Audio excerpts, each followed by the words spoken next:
Alors, coucou mes followers de luxe, bonjour. J'espère qu'on va pouvoir faire ce petit live matinal. Bienvenue dans ce petit live matinal. Bienvenue dans le cadre de notre émission Allo Followers, ton avis compte. Bonjour, bienvenue dans ce live. Je vais vous inviter à partager massivement ce live parce que voilà, c'est très important pour nous ce matin d'en parler. Nous allons parler, voici pourquoi tu ne devrait pas permettre à tout le monde de voir comme ça les parties intimes de ton bébé. De quoi est-ce qu'il s'agit? Généralement, nous avons cette habitude de penser que voilà, ce sont les grandes personnes seulement qui ont droit à une intimité. Nous confondons parfois l'intimité, le genre et la sexualité. Alors ce matin, je vais essayer de lever un pan de voile concernant ces différentes notions. Je vais vous donner mes avis concernant aussi tout ce qu'il en est et particulièrement en ce qui concerne les nourrissons et les enfants de 0 à 5 ans. Voilà. Les enfants ont une intimité. Oui, les enfants aussi ont une intimité. D'ailleurs, c'est la raison pour laquelle mes followers de luxe, mesdames, mes mamans, mes sœurs, je vous invite à prêter franchement attention à ce côté de votre enfant. C'est très important, n'est-ce pas, de prêter une attention particulière et surtout ne permettez pas à toute personne comme ça de linger, d'échanger peut-être des couches ou alors les caleçons à vos enfants. Je vais vous expliquer pourquoi. Vous savez, généralement, lorsque les enfants sont petits, nous avons cette habitude de dire « Ah, toi, va changer l'enfant si l'enfant est mouillé, va lui mettre une nouvelle couche, va lui mettre un nouveau caleçon, ainsi de suite. » Mais en principe, ce n'est pas un acte anodin, ce n'est pas un acte machinal, car cela a une très grande influence, cela impacte le développement psychomoteur de l'enfant. Alors, je vais ouvrir une parenthèse. En principe, avant, chez nous, les Bantous, lorsqu'une maman mettait au monde un nourrisson, c'était très difficile de laisser des personnes s'approcher du nourrisson. Il fallait isoler la jeune mère, la protéger et surtout protéger le bébé. Alors, vous allez constater que dans beaucoup de cultures, la jeune maman et le bébé étaient dans une chambre et il y avait seulement quelques personnes initiées ou alors des personnes âgées et mûres qui avaient comme ça le droit de s'approcher de la maman et des enfants. Pourquoi est-ce que cela a été fait? Cela a été fait non seulement parce qu'il y avait des petits rituels à faire autour de la maman, tels que voilà, essayer de faire rentrer le ventre, lui administrer de la bonne nourriture afin qu'elle ait des forces pour allaiter le bébé. Mais aussi, ce qu'on ne nous dit pas, c'est que ce n'est pas seulement la maman qui était protégée, mais exactement le bébé était aussi protégé, l'intimité du bébé était protégée, le cordon ombilical, le nombril était protégé, sacré. Et il y avait beaucoup de choses à cette époque qui n'étaient pas transparentes. Malheureusement, aujourd'hui, en tant que maman, nous négligeons l'intimité de nos bébés. On se permet comme ça de permettre à n'importe qui de changer les couches de nos enfants. On se permet comme ça de laisser n'importe qui s'approcher de nos enfants. Alors ce matin, en tant qu'assistante maternelle, mes followers de luxe, je vais comme ça vous dire pourquoi vous ne devez pas laisser tout le monde changer vos enfants. Vous ne devez pas laisser tout le monde linger vos enfants.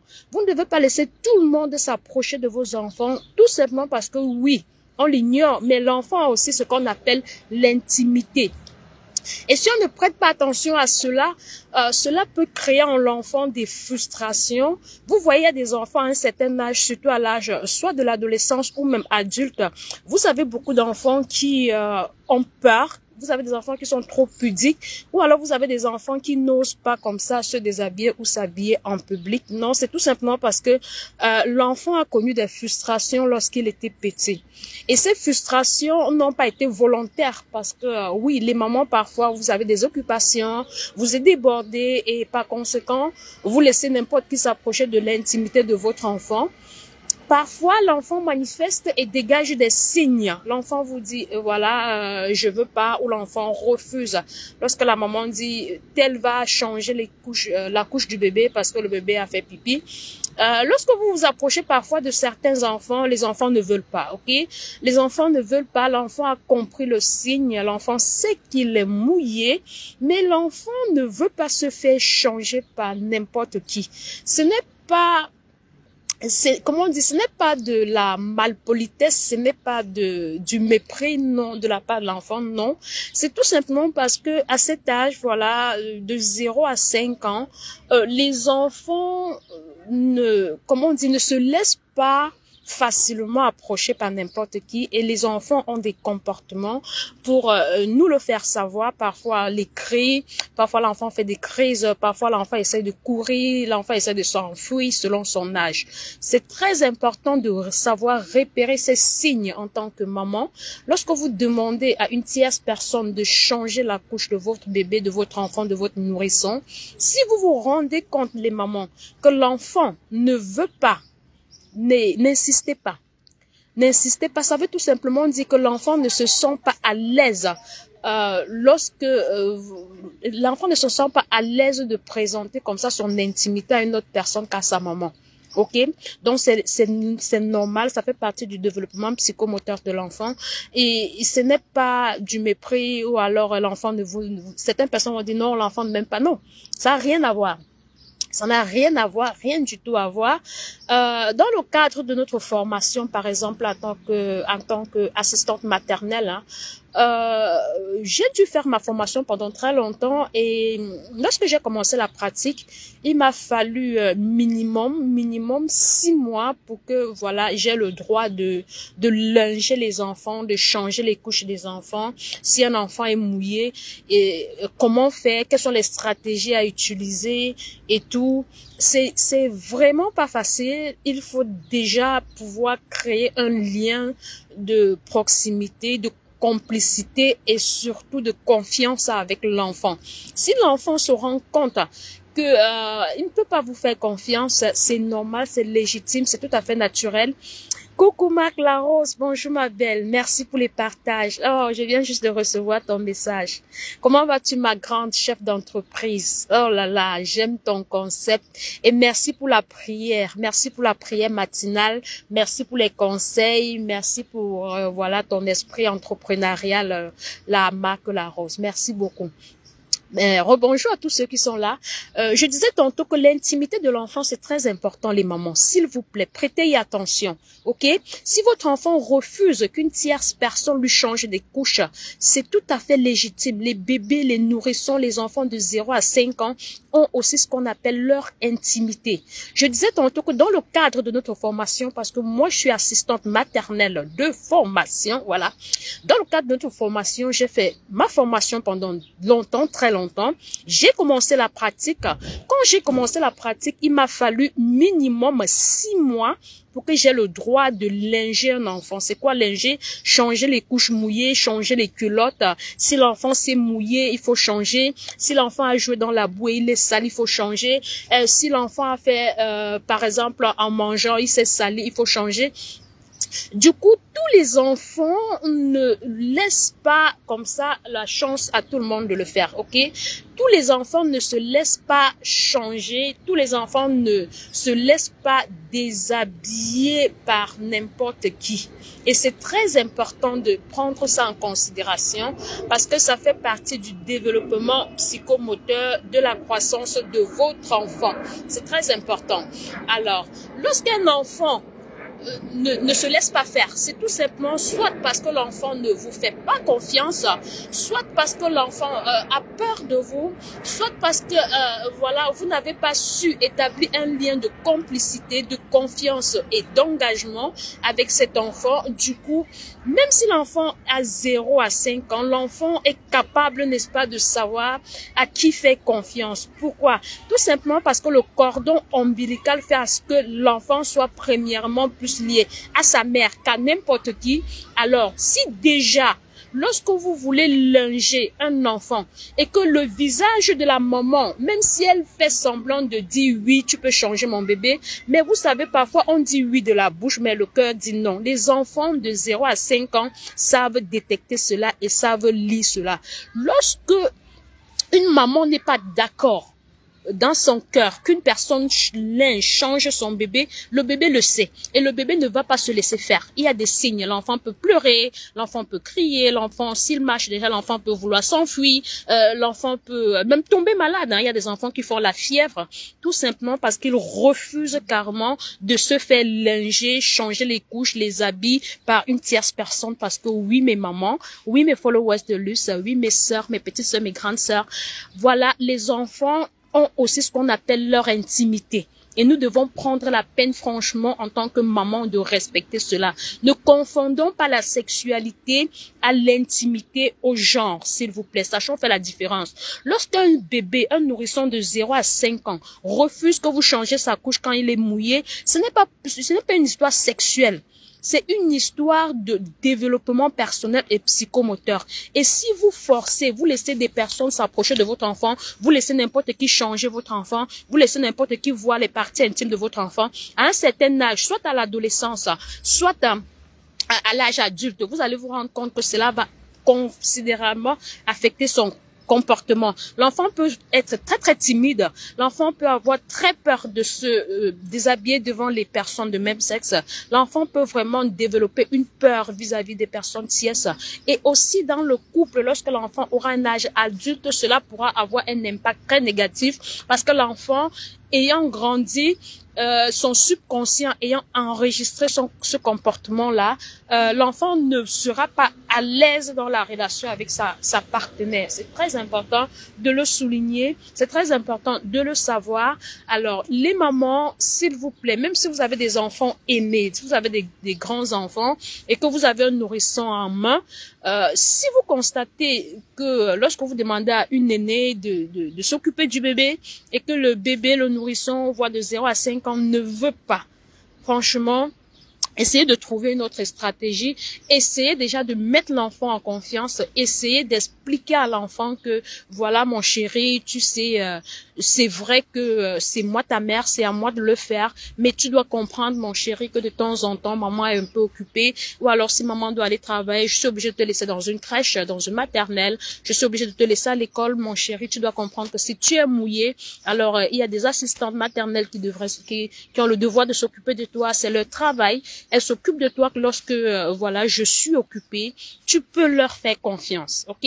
Donc, petit à petit, vous devez expliquer à votre enfant, vous devez prendre la peine de lui expliquer, parce que si votre enfant se rend compte que vous, la maman, vous faites confiance à une tierce personne, alors l'enfant va développer aussi, on appelle ça un transfert de confiance, voilà. Si la maman fait confiance à une personne, automatiquement l'enfant fait aussi confiance parce que l'enfant est en symbiose avec la mère et l'enfant se dit non, ma maman ne peut pas m'envoyer vers une personne qui, voilà, n'est pas capable de me protéger, parce que le rôle de la maman, le premier rôle de la maman, c'est de protéger sa progéniture, c'est de se rassurer que son enfant est entre de bonnes mains. Et lorsque l'enfant se rend compte que effectivement la maman fait entièrement confiance à une tierce personne, ce sera facile pour vous de pouvoir échanger l'enfant, de pouvoir le déshabiller. Ce sera facile pour vous même de le laver, ce sera facile pour vous de jouer avec l'enfant et l'enfant aura vraiment ce lien très important avec vous, ok? Donc les mamans, sachez que contrairement à ce que nous pensons, le lien maternel c'est une chose, mais la filiation à une tierce personne aussi peut être considéré comme un lien maternel, oui, maternel, parce que vous, d'abord, vous devez rassurer la maman et faire comprendre à la maman que en son absence, vous êtes capable de vous occuper de son enfant et de bien vous occuper de l'enfant. Dans le cas contraire, je suis désolée de vous dire cela, les mamans, votre enfant ne sera pas à l'aise, ok? L'enfant n'aura pas la capacité de vous dire, maman, je me sens pas bien, maman, je n'aime pas quand elle me change les couches, maman. L'enfant ne peut pas vous dire cela tout simplement parce que la connexion entre les diverses sphères de son cerveau n'est pas encore faite et du coup, l'enfant ne peut pas s'exprimer comme je le fais en ce moment, mais il y a des signes qui ne trompent pas, ok, les mamans?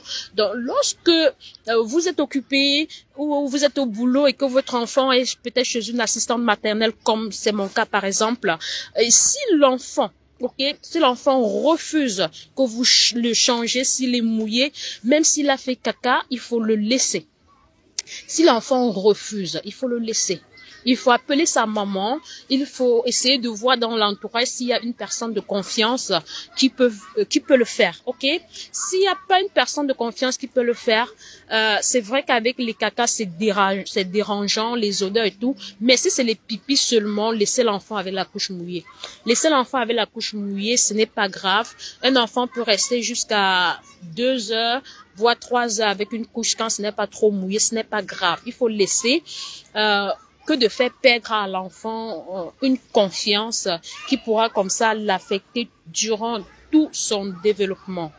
Alors, donc, ce matin, c'était comme ça un live comment on dit, éducatif. C'est un live comment je peux appeler ça, indicatif. Voilà, c'est un live pour essayer d'éveiller nos consciences, nous les mamans, afin que nous puissions de temps en temps comprendre le comportement de nos enfants et les aider, voilà, à grandir et à surpasser cela. Si vous êtes une femme chef d'entreprise, si vous êtes une femme, vous avez un travail comme moi, j'aime bien, voilà, et que vous avez des enfants, cela sous-entend que vous devez prendre le temps, mes mamans chéries, de préparer votre enfant dès le sein, ok, dès le sein, et quand l'enfant naît, quand l'enfant grandit, avant que de l'envoyer soit à la crèche, soit à la maternelle, soit chez nous les assistantes maternelles, vous devez franchement prendre la peine de faire un travail sur l'enfant. Ok, c'est à vous d'expliquer à l'enfant, voilà mon chéri, je suis très content que tu es là. Les enfants comprennent, hein, même dans le ventre, les mamans, si vous ne le saviez pas, les enfants même dans le ventre, hein, les enfants comprennent tout ce qu'on leur dit, ok. Il suffit de mettre ta main sur ton ventre, tu parles à ton bébé chéri, écoute mon bout de chou, t'es là, tu vas naître peut-être telle date, mais tu dois savoir que je vais m'occuper de toi pour un temps, je vais te donner le meilleur de moi, tous les meilleurs que j'ai, mais à un certain moment, maman doit aller travailler, maman doit vaquer à d'autres occupations. Alors ma petite chérie, mon petit chéri, je serai obligée de te confier aux assistantes maternelles. Ce sont des personnes qui ont des formations et qui sont aussi bien capables de s'occuper de toi comme moi. Ok, vous devez parler avec votre enfant chaque jour, petit à petit, avant que l'enfant n'ait l'âge d'1 an et demi, 2 ans, voire 3 ans, parce que oui, à partir d'1 an et demi, 2 ans et demi, 3 ans, 4 jusqu'à 21 ans, nous prenons les enfants, nous nous occupons des enfants. Il y a des mamans très prises qui parfois nous donnent des enfants même de 8 mois. Voilà, c'est des cas extrêmement rares. C'est vrai que ça paye double quand l'enfant a moins d'1 an et demi. Alors, ce que vous devez comprendre, c'est que le travail principal, les mamans, c'est vous qui devez faire ce travail. C'est à vous de le faire. Si vous n'avez pas inculqué à l'enfant la confiance, si vous n'avez pas développé cela, alors l'enfant ne va pas facilement l'accepter, ok? Si vous ne l'avez pas préparé, parce que nous les mamans, parfois, on reste avec le bébé jusqu'à 2 ans et demi et on se dit, bon, il faut que mon enfant va aller à la crèche. Un matin, on se lève, on amène l'enfant à la crèche. On ne comprend pas pourquoi l'enfant pleure toute la journée, l'enfant ne veut pas manger. L'enfant ne veut s'attacher à personne. C'est tout à fait normal. L'enfant n'a pas été préparé. Ok? L'enfant n'a pas été psychologiquement mis dans un environnement de confiance, lui permettant comme ça de s'abandonner à une autre personne.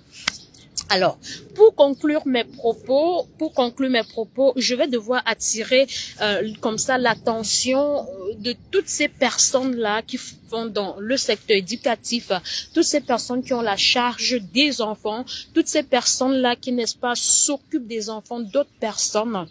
Vous devez, à côté de la théorie que vous avez fait, parce que oui, on fait la théorie, on fait beaucoup de théorie, vous devez savoir que la théorie n'a rien à voir avec la pratique.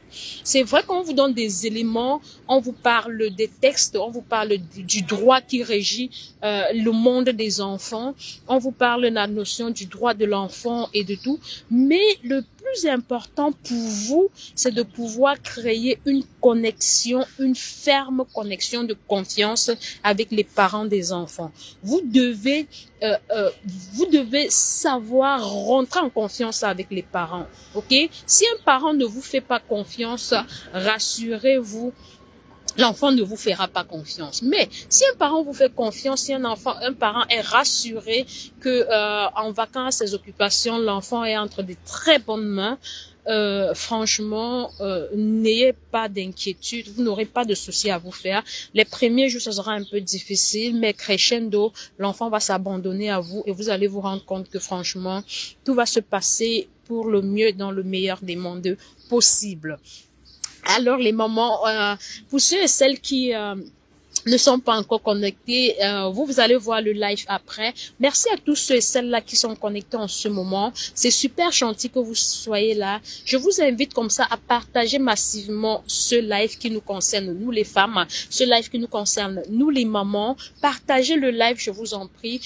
Si vous avez des conseils, j'aime les critiques positives. Si vous avez des questions concernant les enfants, les bébés, si vous avez les questions concernant la conception, si vous avez des questions concernant voilà, le développement des enfants de 0 à 21 ans. Laissez-moi vos avis en commentaire, posez vos questions en Messenger. Vous avez mon WhatsApp aussi. Vous pouvez m'écrire sur WhatsApp. Je vais comme ça vous donner certains conseils. Et surtout les mamans, soyez confiantes, soyez positifs. Franchement, Paris ne sait pas faire en un jour. Prendre soin des enfants, ce n'est pas quelque chose de facile. Vous devez le savoir. Chez nous, les Bantous, on dit, pour attacher un paquet, il faut plusieurs mains. C'est la même chose. Pour éduquer un enfant, nous avons besoin de tout le monde. Pour éduquer un enfant, j'ai besoin de vous, vous avez besoin de moi, on a besoin de la société, on a besoin franchement de tout le monde entier pour que l'éducation d'un enfant soit réussie. Ne l'oubliez jamais. Sur ce, je vais vous souhaiter de passer une agréable journée. Là, je suis en train d'aller aussi vaquer à mes occupations. Passez une excellente journée, les mamans. Prenez soin de vous. Pensez à tout ce que je vous ai dit. Le développement de l'enfant du genre n'a rien à voir avec la sexualité. Mais sachez, mes mamans, chaque enfant a ce qu'on appelle son intimité. Passez une bonne journée. Partagez le live. Abonnez-vous à moi, ceux qui ne sont pas encore abonnés. Surtout, n'oubliez pas d'activer comme ça la cloche de notification pour ne pas rater mes publications, mes montages vidéo, mes réels et mes directs live. Bonne journée à chacun, portez-vous bien et ciao ciao.